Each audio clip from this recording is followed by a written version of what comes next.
Hello, and thank you for joining us for another podcast of the Gospel Rescue Mission. And boy, am I excited today to share with you the full-length version of an interview that we did with Greg and Monica Connolly. Now, for those of you who've been fans of the mission, following us for a while, you may be even familiar with Greg and Monica because they've been in and out of the mission and working with and around the kind of mission community for probably as long as I've been here, probably about 12 years. And now we got the opportunity to just kind of celebrate with them. They just got to buy a house, and we are super excited. And we just thought, what an opportunity to talk about their journey and how far they've come and all the things that they've had to go through, the good, bad, and the ugly. And boy, oh boy, they really have a fantastic story. So I really hope that you enjoy this.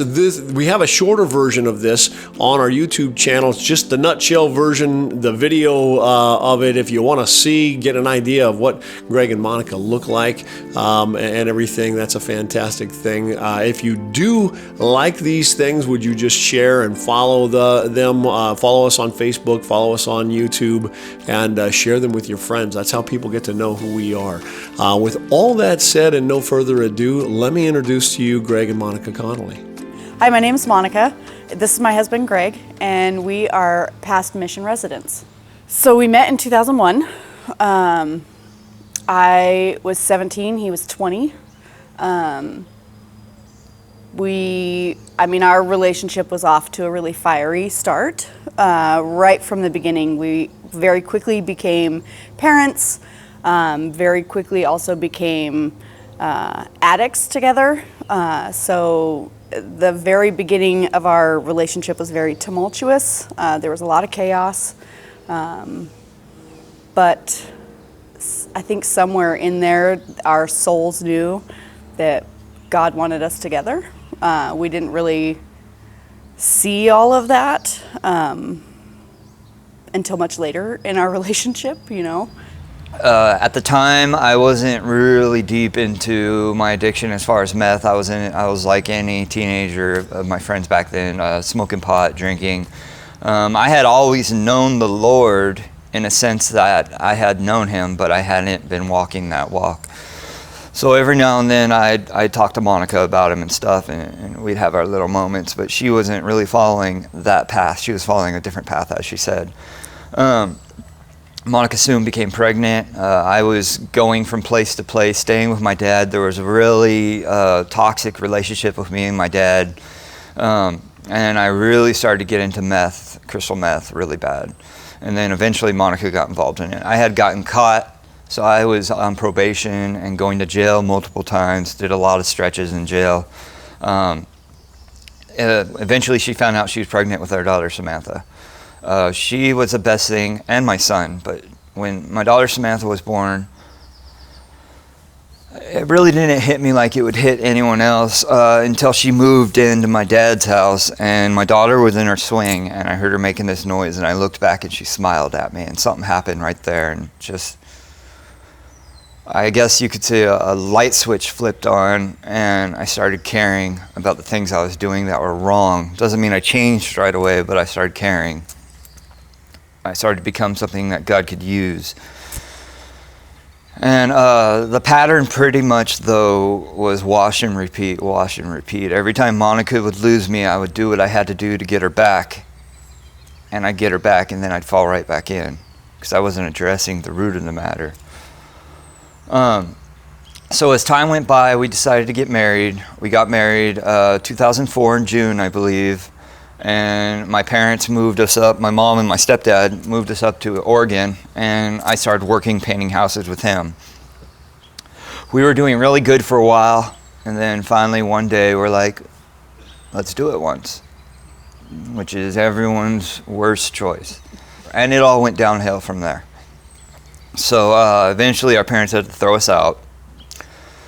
So we moved back down to California, and then the pattern repeated, and then we went back to Oregon, and the pattern repeated, and that's when we came to the mission the first time. So we met in 2001, and then the first time that we were at the mission was actually 2004. That was the very, very first time I was pregnant with our son. I was trying to be clean off of methamphetamine. We were doing really good when we went to the mission the first time. I got a job at Mountain Alloys. I was doing really good, making really good money, and then eventually I started getting loaded. And I was keeping it from her. She was pregnant with my son. I started keeping it from her. I kept it from everyone. I was keeping it secret from the mission, and finally they caught on.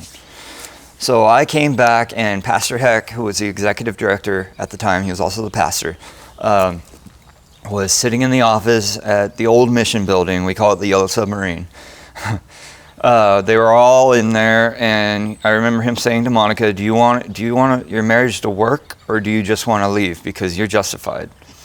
And I guess she said she wanted it to work. And then he looked at me, and he was like, do you want it to work? And I was like, yeah. And he's like, okay, so you go to the Ray Allen Center back when it existed, and you do 30 days blackout. I wasn't allowed to leave there. I wasn't allowed to talk to anyone, just blackout. So I did the 30 days. I got out. I was clean. Everything was going great. And then I relapsed again. That was when Monica said, that's it. My son was just born. She took my son, took my daughter, and went down to her mom's. And that's when it was kind of all downhill for me. So it was, that was our very first encounter with the mission. After our son was born in 2005, I left because he left the mission, and it just went, we were fighting all the time. It was super toxic. We were not good for each other in any way. And I was trying to keep the kids safe, and he was not making really healthy choices to make that happen. So I left. I went back to California. I moved in with my mom. My mom was suffering from cancer. She had breast cancer, and I was supposed to be there to help her through that whole process with my siblings and my kids. But I started using drugs again. So she died. She ended up passing away. So that was 2005 when I moved in. In 2008, May of 2008, she passed away. And I just kind of stopped caring. I had a really poor relationship with my mom while she was alive, and I think that grieving her actual death and grieving the relationship that I wanted with her took its toll on me. So 2008, when she passed away, I was already using drugs. It didn't take long after my son was born and being back down in California for me to get back into that kind of a thing. So once she died, it was no holds barred. I just went crazy with drug use, with committing crime. He and I weren't together. So we got married in June of 2004. But then after our son was born and I left him in 2005, I filed for divorce in 2006. So we were divorced, but we couldn't really stay away from each other. So the whole time that we were divorced, we were kind of on again, off again. In 2009, I went to prison. I was charged and convicted for theft and embezzlement and burglary. At this point in time, I wasn't in contact with him. I was on the streets. Me and the kids, we were hopping back and forth from house to house, drug houses usually, because I had nowhere else to go. I would call and try and talk to the kids, though. Sorry. Yeah, he would try, but I didn't have a cell phone, and when I did have a cell phone, it was usually one of those burner phones that you just throw away, and so my number would change, so there wasn't regular contact. So by the time I went to prison, or actually jail, and got arrested, him and his mom had been searching for the kids, but couldn't find us. So they thought, well, maybe we were dead somewhere, and then he found me while I was in jail, and the kids were in foster care. Shortly after they went to foster care, he was able to start having visits with them. And and I was just kind of doing my time in prison. That's where God found me. I mean, I know how to explain it, but like, it was surreal the way that it all happened. I remember I was in the main room, and there was this girl that kept asking me to come out to chapel. And I was like, no, I'm not going to do that, because I was Wiccan before all of this, and when he and I first met, and I was like, no, that's not for me. I'm not going to do it. But then there was one day, like after 5 times, she didn't ask me. She didn't ask me that day, but something else was telling me, no, you need to go sit out there. So I got up and I was like, it's something to do. I'll just go sit out there. What's the worst that could happen? So I'm sitting there, and I kid you not, that pastor was talking to me, and everything that he said just cracked right through my heart, and I got myself a Bible. It was a Catholic Bible, but that's all they had in the jail. So I just started reading. I remember I was facing that prison time, and I had this strange peace. I was just okay with going to prison. Who's okay with going to prison? But I was okay with going to prison. I knew that there was something that God was going to show me there. So I kind of just settled in and went with the flow. I volunteered for substance abuse treatment. I was not mandated to do so. The courts, when they sentenced me, said that they believed that I could commit my crimes even stone cold sober, but I knew that was not the case. So I volunteered for everything that I possibly could, every substance abuse, every parenting, every anger management, all of it, and I did it. And because I did that, I was awarded an early release. It was the first early release granted to women in the state of California in prison. I think I was one of the first 400 women to have an early release for doing treatment. So I got out 6 weeks early, and I went straight into an inpatient rehab. I was there for 5 months. I was blessed with the opportunity to do a 1453 program that they have in California that says if you complete 5 months of treatment, you discharge your number and you discharge parole. On the very last day of the 5th month, I don't remember how many days that actually adds up to. I used to, but so I discharged it, and then I moved up here 2 weeks after that. So that was August 24th was when I completed treatment. I moved up here on September 1st, our son's birthday, moved up here. So the kids were in foster care, and his parents worked really hard to get guardianship of them. So they went from being in foster care in California to being up here with their grandparents very quickly after being in foster care. So they weren't in foster care for very long. They were total outside of our care, I think it was 18 months. Well, a little longer than that, because we took a little longer to go and file the paperwork to get custody of them back. We wanted to make sure that what we were doing to make changes in our life was going to be, that it was going to last, because we didn't want to lose them again. That 18 months was enough. So they stayed with his parents for a couple years while we worked to get stable. So Monica got done before me because I was in college and I wanted to complete college down there. So when Monica finished her program, she went up to the Gospel Rescue Mission, the Fixo Family Center. And she went ahead of me and was having visitations with the kids. I finished college down there, and then I went to Wagner Hall, the men's mission in Grants Pass, Oregon. And I was 100% surrendered. I was ready to change. All I wanted was my wife and kids back and to be a man and a family man.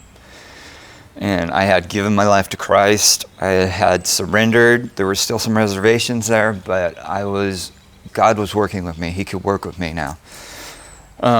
We had gone to the mission. I met Brian Boteller. Brian Boteller was more than willing to work with me. He had let me do my internship at Dick Webster Computers here in Grants Pass for my college. I completed my internship and I got my diploma as a certified IT. Some of the things that helped me at the mission was the structure, was the guidance that I got. They helped me a lot with the encouragement.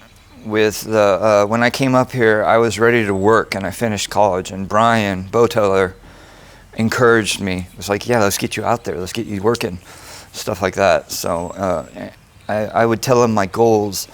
Another way that the mission helped me and Monica was they put us through marriage classes. Pastor Jay, who was a pastor at the time, put us through marriage counseling and marriage classes, and we completed that. And at that time, he said he would remarry us. So we actually remarried. In the living room at the Fixo Family Center. Yeah, there's a picture of us there. We had visitations to our kids there. I believe we were one of the last couples to get a family unit there. Mm-hmm. So we had a family unit. I was working. Monica was going to college. Really, the structure there, like Greg had said, the structure was really beneficial. You know, having good sleep hygiene, you know, going to bed at the same time. There was a lights out policy. We had to wake up at a certain time. We had to participate in morning meeting, and we had chapel, and we had all kinds of things that we had to do. We had to be accountable, not only to ourselves, but to the house. We had to sign in and sign out if we were going anywhere. We had to put in passes to be able to be gone for a weekend or whatever. So it really, the structure, the accountability, and the different skills that I got to pick up from Renee and from watching other women and seeing what the other women in the house were doing and what was really working for them and what kind of wasn't. So that was really how I built my foundation for where I'm at now. I feel like I had built this really great relationship with the Lord when I was in prison. Just getting that one-on-one time with him, really, but then the fellowship that I got being at the mission versus being in prison, because prison was amazing, because now I had other women there that were trying to do the same thing, and God was doing similar things in their life, and I was able to see, okay, God really does care about these little things that we're all going through, and it really helped me draw closer to him. It helped me see the things that I had experienced in my life as blessings. You know, even though when it was happening, it didn't feel like it, but it honestly, like it made me a stronger woman. It made me a stronger mom. It made me a better wife. It made me a better friend, drawing closer to God, because he's the ultimate parent, friend, all of that. So that's how it helped me. During me and Monica's stay at the mission, I can't even begin to explain how I realized the way I structured the values in my life were so scrambled and wrong. During my stay there, I was able to focus more on my relationship with Christ and my relationship with my wife and my kids. I had learned to put Christ above all things, and then I would put my wife, and then I would put my kids. And I had a twisted reality of how things were to be, and God helped me clear the fog and learn how to be a leader. And at the same time, with my wife submitting to me submitting to her, on the grounds that we are both looking for Christ's guidance. And as long as we're putting Christ first, I mean, we've just learned so much, and we've learned to put our trust in God. And now you can throw whatever you want at me and my wife, and it's like, yeah, okay, so I don't see it as naturally we want to go to the worst possible outcome why this is happening. What I've learned is, okay, well, God's allowing this to happen to get to us to this place, which is better than anything we could ever imagine. And as I've learned over time, I mean, life is good. God is good. And without him, I'd probably be dead. My kids would be without a father. When our HUD paperwork came up in 2012, we came up to the top of the list. I think we were on the list for like 18 months, and then we got the thing in the mail that said, your name's at the top, like you need to do this packet. I was a nervous wreck. We both were. It was literally the same packet that you apply for that they just make you redo to make sure nothing's changed or that you're documenting what has. So we did that, and we got our voucher, and we had 30 days to find a place. He and I had never had a place. We had no rental history. All we had was criminal history. Yeah. Living off of other people. Yes. So we didn't really know how to do this. We didn't know how to look for housing. So we applied at several different property management companies, and they all kind of fell through. So we figured out, okay, we need some character references. We need to do something to, it's not sell ourselves, but advocate for ourselves to whoever we could advocate to, whoever's going to listen about who we are now, and to please just give us a chance, please. So we wrote a letter. We had his mom write a letter. We had his PO write a letter that talked about how well he did on probation, how we were doing with our kids and reintegrating with them, how we were doing at the mission, all of that. And we submitted it to Hull Cummings Properties. And he had this 1-bedroom apartment over on K Street, and we didn't even get to go inside of it. I remember we drove over there. The yard was overgrown. This rose bush was just doing crazy things. It was just ridiculous. And I looked in the window. I could barely see in because of the blinds. And I was like, this is it. I don't even care. This is it. It's ours. It's our place. It was perfect, really. It really was. It was, I remember I was working, and the day they gave me the key, I got off work, and on my way back to the mission, I went over there and unlocked the door. It was like 1 o'clock in the morning, and I just laid in the middle of the living room on the carpet, and I was like, this is mine. I'm a renter.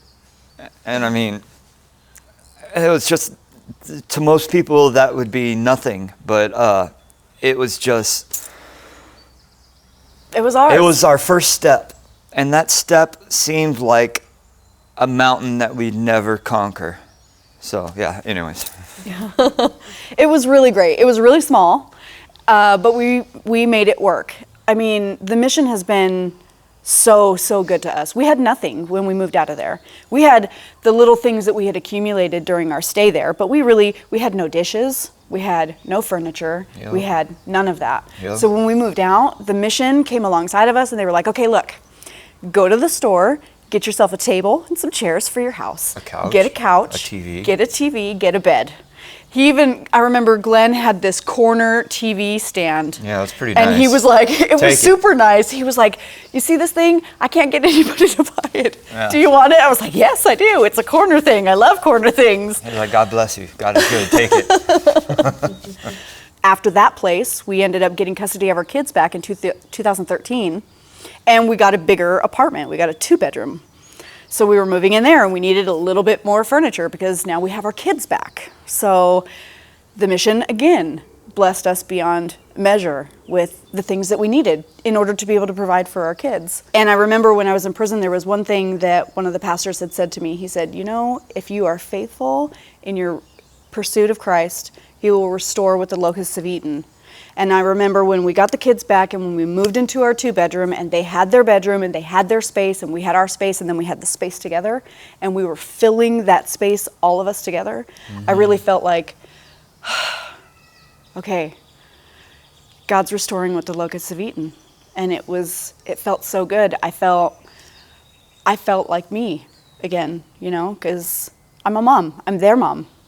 And they're back with me. And that's really, I feel like that was my calling, was to be their mom, so now I get to, and it was amazing. With my schooling that I was able to start at the mission, I had intended to be a drug and alcohol counselor. That's what I wanted to do. I wanted to focus on helping women from prison because that was me. I was a woman from prison and struggled with substance use. So I went through the human services program at RCC, and for my associate's degree, with that intention, drug and alcohol counseling. I did my internship at the Department of Corrections. I applied for a job there, and then some policies changed, and they weren't able to hire me due to there's stuff that happens at the corrections department that a former criminal is not allowed to have access to, like confidential, like classified. I couldn't get the appropriate classification to be able to work there and have access to those records. So I felt super defeated because, oh my gosh, this was my career path and I'm not going to get to do it. So I just started applying for different places, and there was a mental health agency that was hiring for a peer. And I thought, oh, well, that's me. I have bipolar disorder. I can be a peer. I can do that. I don't know if I want to work in mental health, but we'll try it. At least it's a job. So I started working as a peer. I did that for a couple of years. I fell in love with the population. I really enjoy teaching people that have mental illness or that have struggled in their life with managing their mental illness to have a good life. I really enjoy helping them find their way through it. And I enjoy kind of being able to say, look, like, I get it. I get the struggle. I've been there. And if I can do it, if I can make these changes, so can you. Let's figure out how to get that to happen for you. So I went from being a peer to then being a case manager and skill trainer. So that's what I do now with the peer sprinkled in there. So I get to meet people in the community. I get to help them connect to resources in the community, apply for things like HUD or UCAN, and then teach them the necessary skills for coping with a mental illness in life and how to be successful. So much like the mission did for me. After I completed college and my internship, I got a job at Dick Webster Computers here in Grants Pass. So I worked there as a computer systems technician. I worked my way up. I worked there a long time. I built some really strong relationships and some really powerful friendships. And that was when I was there and after I wasn't there. So in 2019, with everything hitting, the economy getting bad, I got laid off there. And when I was walking home, I saw Brian out in front of the mission, and I would stop by there and talk to him a lot. And I told him, he told me, hey, I need a guy. So I went in and put in an interview, and by my third day of unemployment, being unemployed, I had a job at the mission as the IT guy. And it says I say IT guy, but it really is everything. So the stuff that I do the newsletters, I help out with the videos that you're watching now. I love working there. Some of the things that I like to do there that really isn't in my job description is I talk to the guys. I talk to the new residents down there and I share my testimony with them and tell them, hey, you know, one thing about me that always stuck with me when I was a resident is they didn't cram Christ down my throat, you know? They led by example. You know, so many people think when you become a resident at the mission, they make you do these things. They don't make you do anything. It's like any other rule at a house you live at. If you don't like it, you don't have to stay there. But they weren't like just cramming the Bible down my throat. They led by example, and then I was attracted to how they were, and I wanted to be more like that. And then once they knew that, they're like, well, let me tell you about this guy named Jesus. You know? So I try to be an example to the men there that way. You know, I'm not there saying, oh, you just read the Bible all the time, you know, go to church all the time. Yeah, those are good and fine, but, you know, it has to be their idea to want to know the Lord, you know. And it's like the old thing we'd say in recovery, you know, someone will get you loaded before you get them clean. It has to be a program of attraction. So that's how I think of it with my relationship with Christ as far as getting other people in. So I just try and love on people and be nice to them. It's a struggle a lot still. But then once they ask me, hey, why are you always so nice? And I say, let me tell you about this guy named Jesus I know. So that's the best thing. Since I became a homeowner, something changed inside me and my wife too. And I couldn't figure it out. But it was like the weight of the world was lifted off me. And me and my wife were driving, and I was like, I don't know what it is, but I'm just so grateful. And I'm just so happy now. And she looked at me, and she's like, it's really emotional, so I'm shaking and stuff. Because we accomplished all our goals. And I mean, I really was a scumbag, dirtbag, unfaithful to my wife, unfaithful to my family. A thief, a user, everything. And it's like, that's where I was. And now I'm here. And I couldn't do it on my own. But with the help of the mission, Christ used the mission to get to me and to make me into the man I am today. And although I'm far from perfect, you know. Me too. And it's like so many people think Christians think they're perfect. And it's like, I'm not perfect, but I'm changing. I'm constantly changing. God has restored more than what the locusts have destroyed. I can't believe what he's done. I'm grateful. I'm very grateful for the experiences that I had at the mission, for the giving that was done to me, that I am able to give back. In a lot of ways, but most significantly at this time with the work that I get to do in the community. Wow, what a great story. And thank you again, Greg and Monica, for sharing your story and being so vulnerable.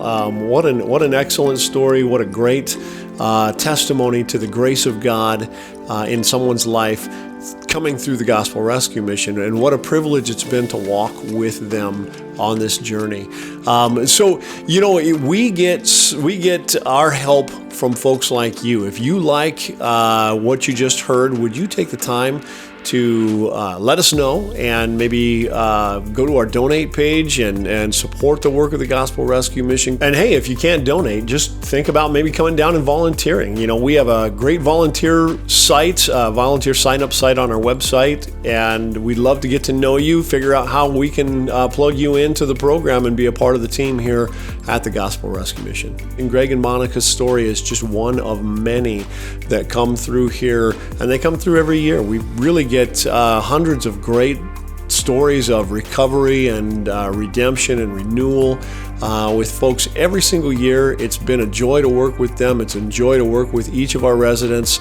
And would you just continue to hold us up in your prayers as you think about and reflect on their story today. Thank you again for listening. Share with your friends, follow us, and we'll look forward to seeing you next time.